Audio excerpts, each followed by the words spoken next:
Contestant number 3, Arthur Testani. Arthur Testani, contestant number 3.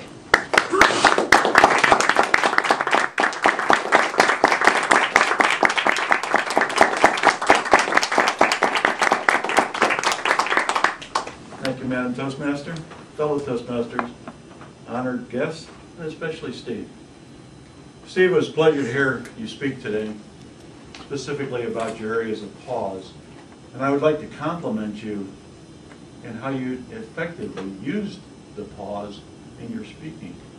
I'd like to share with you some of the ideas that I've had in observing you, both in terms of 2 or 3 strengths that you have, and then 2 or 3 areas for improvement. With that, I mentioned the first one, which was the effective use of pause. It was interesting that your speech was entitled Pause, and you effectively demonstrated the use of pause, which was very, very effective. I appreciate that. Those areas that I thought were particularly strong is you have a very conversational tone. You deliver your speech in a very conversational manner. You use great eye contact. And when you did use hand gestures, you used them very effectively.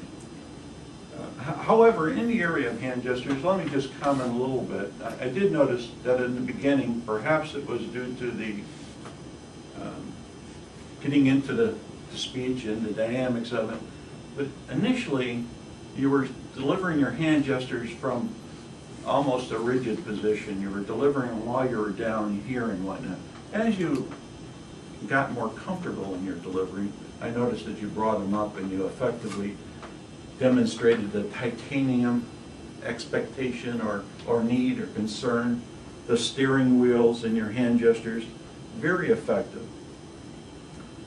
One area, in addition to the hand gestures, that I would think about is in the vocal variety. You did have vocal variety, but the range was somewhat subtle. I would encourage you to practice the manipulation of those modifiers. Really exaggerate your speaking early on when you're practicing a speech for the first time, to really ensure that when you're speaking, this exaggerated speech is then delivered so that you avoid the subtlety in the range, but you maximize the range. So exaggerate during your practice will ensure that when you deliver it, that you have that nice balance that we're looking for. So in summary, what I would suggest is work on the vocal variety a bit. Address those hand gestures early on. Get your hands up there to where you want to use them. And then when you're not going to use your hand gestures, just place them at your side naturally.